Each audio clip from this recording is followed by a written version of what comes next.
దానికి పోవాలన్నా స్వేచ్ఛగా వెళ్లే అధికారం మీకు ఇచ్చామని మీ అందరికీ విజ్ఞప్తి చేస్తున్నాను. సూపర్ 6 ఆ రోజు చెప్తే నమ్మలేదు. ఈ రోజు గర్వంగా చెప్తున్నా సూపర్ 6 సూపర్ హిట్. అవునా కాదా? అవునంటే చేతులెత్తి చెప్పండి అవునని.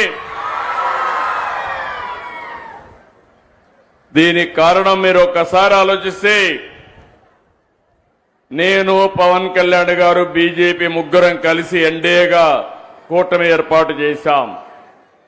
ఎన్నికల ముందే పవన్ కళ్యాణ్ గారు ఒక మాట అన్నారు, ప్రభుత్వ వ్యతిరేక ఓటు చీలడానికి వీలు లేదు, రాష్ట్రాన్ని పునర్నిర్మాణం చేయాలి, బేషరతుగా పొత్తుంటుందని చెప్పిన వ్యక్తి పవన్ కళ్యాణ్ గారని చెప్పి నేను మీకు తెలియజేస్తున్నా. అన్ని ఆలోచించుకుని 3 పార్టీలు కూడా మేము ఒకే మాట చెప్పాం, రాష్ట్ర పునర్నిర్మాణం జరగాలి.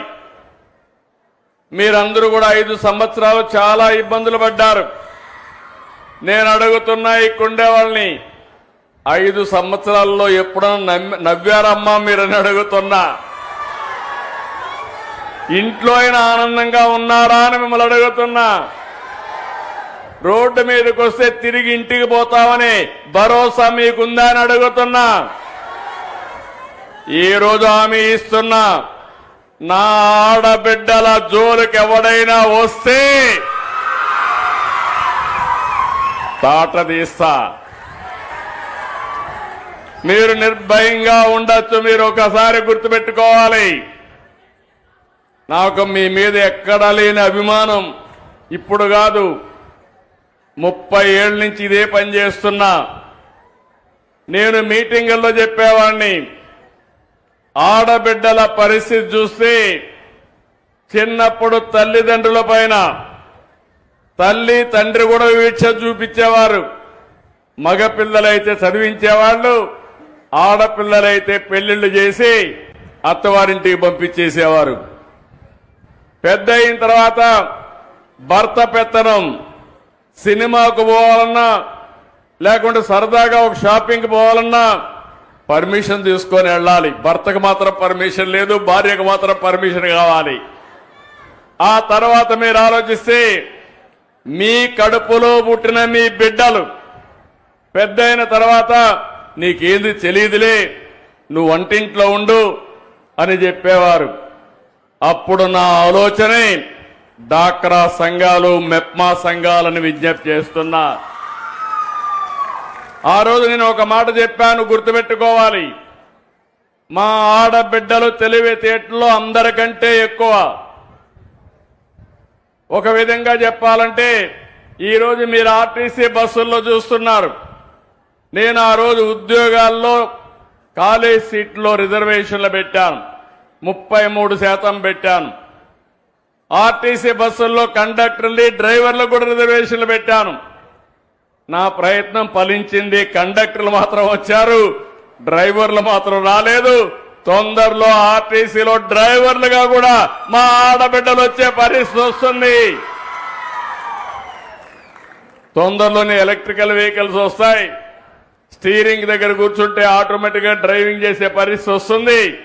కాబట్టి మా ఆడబిడ్డలు పైకి వచ్చే అవకాశం వస్తుంది. ఆ రోజు నేను డాక్రా సంఘాలు పెట్టి అనేక విషయాలు మీకు నేర్పించాను. ఆఫీస్కి ఎట్టబోవాలో చెప్పాను, ఆదాయాన్ని ఎట్ట పెంచుకోవాలో చెప్పాను. మీరు రూపాయి పొదుపు చేయండి, నేను రూపాయి ఇస్తానని పొదుపు ఉద్యమానికి శ్రీకారం చుట్టాం. మీరు ఫైల్స్ తీసుకెళ్తా ఉంటే మగవాళ్ళు ఎగతాళి చేశారు ఆ రోజు. కానీ ఈరోజు నేను గర్వంగా చెప్పగలుగుతున్నా, ప్రతి ఒక్క కుటుంబంలో ఆ కుటుంబానికి ఆర్థిక ఆసరాగా తయారైంది నా తెలుగింటి ఆడబిడ్డలని మరొక్కసారి విజ్ఞప్తి చేస్తున్నా. సుదీర్ఘ ప్రయాణం. మొట్టమొదటిసారిగా ఈ రాష్ట్రంలో మనం గుర్తుపెట్టుకోవాలి, ఆడబిడ్డలకు ఆస్తిలో సమాన హక్కు ఇచ్చిన నాయకుడు నందమూరి తారక రామారావు గారు. ఆడబిడ్డలు చదువుకోవాలని మహిళా విశ్వవిద్యాలయాన్ని ఏర్పాటు చేసిన వ్యక్తి ఎన్టీఆర్. ఆడబిడ్డలకు కూడా రాజకీయాల్లో ప్రవేశం రావాలని స్థానిక సంస్థల్లో 9% రిజర్వేషన్లు పెట్టిన వ్యక్తి ఎన్టీ రామారావు గారు. ఈరోజు కేంద్రంలో ఉండే ఎన్డీఏ 33% ఆడబిడ్డలకు చట్టసభల్లో రిజర్వేషన్లు పెట్టారు. అది ఈరోజు మనం సాధించిన విజయం. దీనికి మనస్ఫూర్తిగా నరేంద్ర మోడీ గారిని అభినందిస్తున్నానని చెప్పి కూడా నేను మీకు తెలియజేస్తున్నా. ఈరోజు నేను అడుగుతున్నా ఈ కుండే వాళ్ళందరినీ 64 లక్షల మందికి ఎన్టీఆర్ భరోసా పింఛన్లు ఇచ్చాం. మీరు ఒక్కసారి గుర్తుపెట్టుకోవాలి. ఒకప్పుడు మీరు చూస్తే 5 ఏళ్లు పట్టింది 2000 నుంచి 3000 చేయడానికి. నేను